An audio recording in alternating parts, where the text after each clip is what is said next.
GALAXIAS Chapter 7 is currently out, and this was a short but informative chapter. Now, something I do want to go over, if you haven't been checking out my community posts, Chapter 7 of the GALAXIAS was supposed to be out last week, but there was an issue with the translations, so it ended up being postponed to this week, where the video is coming out right now. And around that time, it was also announced that for the next 2 weeks, GALAXIAS' official release will be on break for 2 weeks. Meaning that this week, that the Chapter 7 that we managed to get reviews coming out, there is no official new chapter, and next week there will be no new GALAXIAS chapter, so Chapter 8 will be coming out in 2 weeks from this video.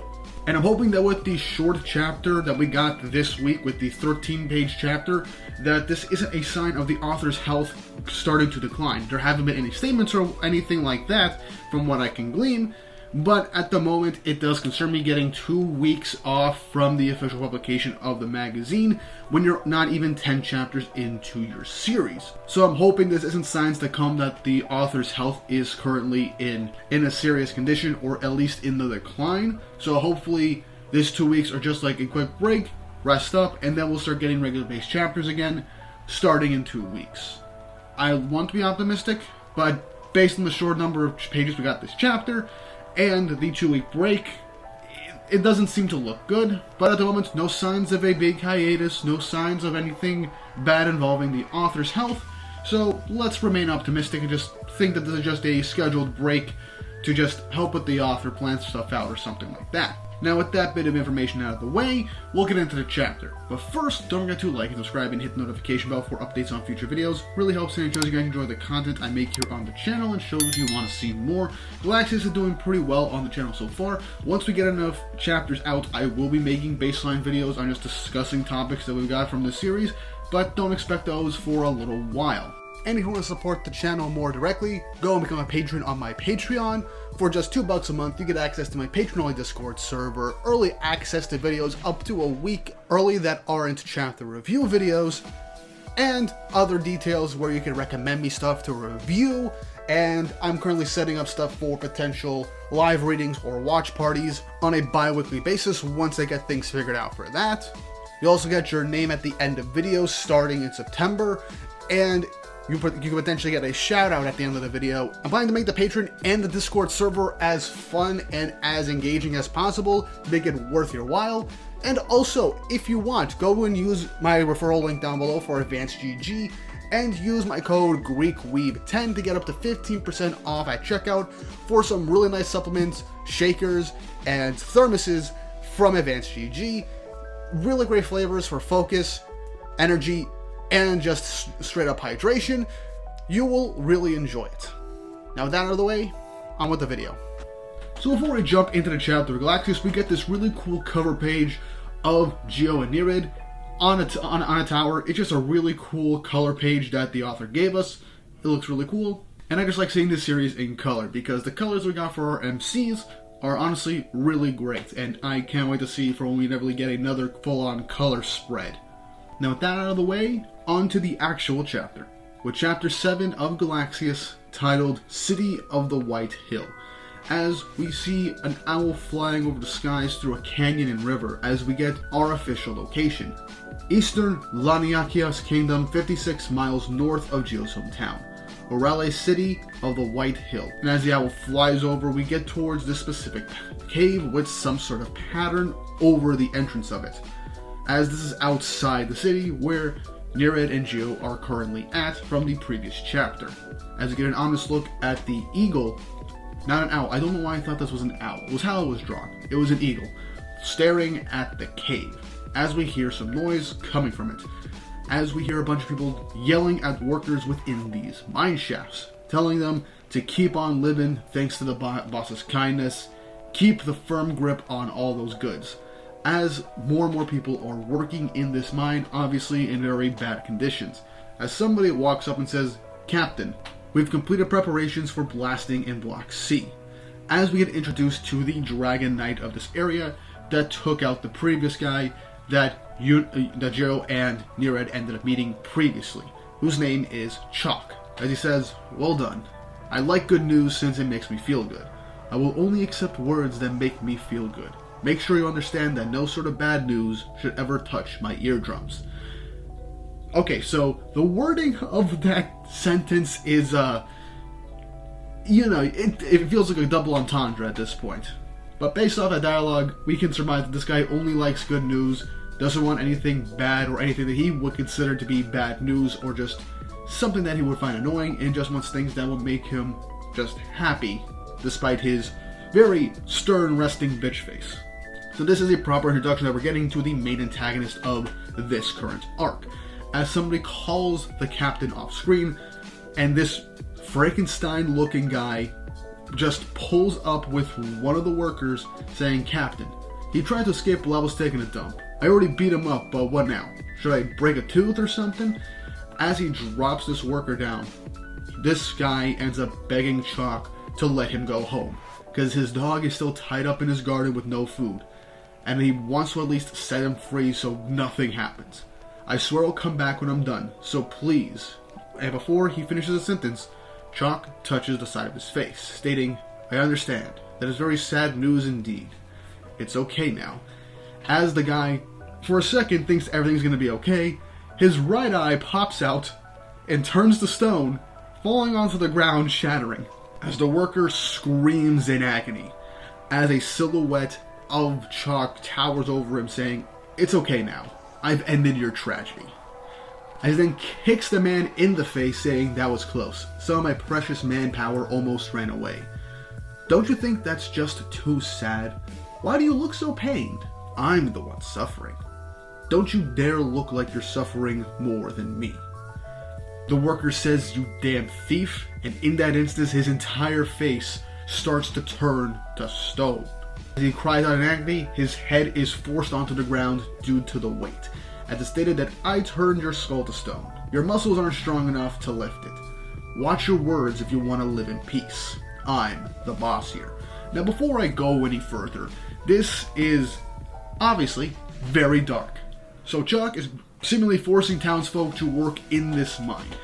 This guy wanted to escape because seemingly they were brought here against their will. I had no idea when they would leave. His dog is left in the yard, tied up, and as a dog owner myself, that pains me to hear. Even though this is fiction, I would not want to imagine something like that with my dog. So yeah, I sympathize with this man. I want Chalk to burn in hell. But yeah, since he wants things to go his way, Chalk doesn't tolerate anything, any sort of excuses, any sort of escape or sad story, but he views it as though anything that would make any inconvenience to him is bad news and should be dealt with. And literally with a touch of his finger, he turns somebody, at least partially, into stone to either get rid of his eye as it just plops out of his eye socket, or has him just stuck to the ground as he's turning to stone, since his muscles can't withstand the weight, which is a very interesting detail. He's got very interesting powers, and I'm curious to see how, if neraid does fight him, how he will handle fighting somebody who can turn his body to stone at a touch. We had the Scale Dragon before, with Yerkes in Chapter 1, who was able to just manipulate a whole bunch of shit, already being a pretty overpowered ability, but now we have somebody that with the touch can turn you to stone. That's going to be very hard for neraid to fight, and we're getting two antagonists back to back that are seemingly having pretty OP abilities for someone like neraid, who mostly just goes with hand-to-hand physical combat. So I'm curious if neraid has some other ability that we'll see with the type of dragon that he is. But as this miner is suffering, who would call out and say, "No matter how many times I see that, it's still terrifying." As Chalk says, "Oh, didn't see you there, Schmidt," as Schmidt pulls up in a brand new outfit, looking a lot more like an actual laid-back scientist, if I'm going to be saying that. As Schmidt then begins to drop some exposition on us, and I'm going to just say this before I read everything, this is definitely heavy-handed exposition. Like, it doesn't feel super natural to, like, actually say in this situation, involving two characters that kind of know each other for a little bit now. So it just feels like it's the author's way of just telling us more information of not just about Chalk and his abilities, but we'll also end up learning more about dragonfolk and their abilities, and more about the world of Galaxias in this, like, 1 or 2 pages of information, which I'm happy for. I'm glad to get explanations and world building, but It just doesn't feel natural to be delivered in this way, even though Schmidt is a scientist and knows a lot.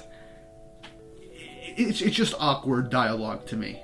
But anyway, Schmidt goes on to say, the coral dragon, which is what Chalk is, whatever you touch with your left hand turns to stone. So that is an upside, there is a limitation, it's only his left hand seemingly. So all Neraid has to do, if he learns this, avoid his left hand. Pretty easy to understand. And as it changes, it increases in mass too. Truly mysterious. Chalk then goes on to say, the abilities of his dragonfolk manipulate the flow of energy in the atmosphere. That's what you said before, right? In the Laniakia kingdom, there are invisible energy channels called dragon veins. Humanity's current technology can't detect them, so their true identity is still unknown. They only react to dragon tails, and they are the source for our various abilities to change matter and produce phenomena. So really cool piece of information. So the reason why dragonfolk have these particular abilities is not just due to dragon tails, but by something called dragon's veins, at the very least underneath this country that they're in. Meaning that whatever's underneath there that technology at the moment cannot detect is what gives dragonfolk their ability to manipulate energy around them and utilize their abilities the way that they're using them, which is an interesting way to go about things. So I'm curious to see how this will end up playing into the future of this story and what mysteries will be unveiled about the dragon veins, because based on dialogue it's possible that it's not just like natural energy, it might be a living organism, because they say they don't know its identity. So that is an interesting piece of dialogue, and I'm curious to see what this will end up being revealed as. Schmidt tries to say, oh, with mass being altered like this, think of my theories and how it could make an amount to be, blah blah blah, but Chalk cuts him off saying, quit with the shrewd logic. You're just a creep too. Did you sneak into town again? As Chalk then gives us a breakdown of what kind of dragon Schmidt is, the Mujina dragon, with the ability to shapeshift and create illusions, which is second to none when it comes to deceiving others. It's perfect for a cunning bastard like him. And based off of how we've seen Schmidt talk, how he interacted with Geo and Neraid in town, it does make sense, and what happened was probably some sort of transformation or illusion. So I'm curious to see this done in actual combat. Chalk then rubs salt in his wound, saying, I can't help but wonder if that long face you're wearing is the real thing. And Schmidt, I think just playing into it, even though being kind of annoyed by what he's saying, states, that's cool. I like looking this way, you know? But I've gotta say, you've done well. You stole a night domain out in the sticks and forced the townspeople to work for you. And on top of that, you converted a cave meant for worshipping the Dragon King into your own base. If the other countries heard about this, they'd flip out. So where they're in right now is a cave that's meant to worship the Dragon King. The king right now who is stated to have been assassinated. So yeah, if this is like sacred ground in their world, then it would make sense for anybody that has just altering it in any sort of way to basically be charged with potentially high treason if that's the case. So that is a very interesting piece of dialogue. We then get a bit more exposition on some stuff that we already know. The chosen strongest dragons become knights and rule the populace. That's the rule laid down by the Dragon King who rules the world. I don't care about those on the continent. Plus you're interested in the ruins, right? As this is Chalk asking Schmidt, and he says, I sure am. I took a little look around, I had high hopes for this place, but they didn't pan out. So I don't care about it anymore. Please just destroy it all. As Chalk is like, if the scholars heard about that, they'd probably flip out. So on a whim, Schmidt just helps take over his town to look into these ruins and this cave, and since his whole expectations were met, he's like, yeah, just destroy the place. Yeah, he's definitely going into the route of the like mad or egotistical science department, since he doesn't care about like historical landmarks that he's doing for his research. So yeah, I'm curious to see what we're going to learn about this guy in the future and why he thinks this way. Chalk says, this is a pretty sorry state. One of them said, we won't resist. Please just spare our lives. And with an imagery of an eagle grabbing a snake, Chalk elaborates saying like, what a fool. The strong prey on the weak in this world. Spare my life means take everything besides my life. I will accumulate power here and become the top Dragon Knight. If you get in my way, I'll kill you too. And with how we know about the system of dragonfolk, it makes sense that yeah, but basically accumulating power, you'd want to be like the top of the Dragon Knights, because then you'd have more say over things, have more land, have more authority, etc., etc. So, with the power-based governing system, essentially, that we have in this series, it does make sense that this would be probably Chalk's main objective. Schmidt goes on to continue saying, well, I should mention that I have more to report. The truth is, I found something fascinating in town earlier. Chalk is asking, what nonsense is it now? Did you find a dinosaur bone or something? But as Schmidt smiles, he says nope. Something bigger, as we see more of that eagle flying in the sky, as it then poops, falling through a hole, and poops on neraid, as him and Geo seem to be in prison in town, with Geo complaining that they stole her bag. And that's how the chapter ends. So yeah, very short chapter, not too much to really dive into in terms of the overarching story with neraid and Geo, but involving the main antagonists, Schmidt and Chalk, learning about their dragon abilities, learning more about how dragonfolk utilize their abilities, why they're in this town. That is definitely very informative. We got the setup for the antagonist and their abilities, so now we just have to think about working through what potentially could happen in this arc. Again, this was only 13 pages if you include the color page. If not, it's 12 pages, so a very short chapter, but we did get pretty dense information between these few pages, which again didn't feel supernatural to me to be exposited this way, but it is what it is.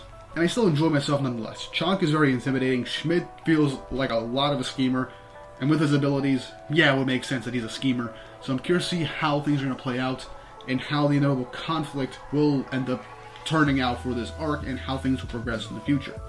But what do you guys think about this chapter? Leave your thoughts and opinions in the comment section down below. And yes, we won't have a chapter review next week, as the manga is still on break. So I'll see you again in 2 weeks for chapter 8. And if you haven't already, like, subscribe, and hit the notification bell for updates on future videos. Really helps, and it shows you guys enjoy the content I make here on the channel, and shows you want to see more. With all that said and done, I hope you all have an awesome day.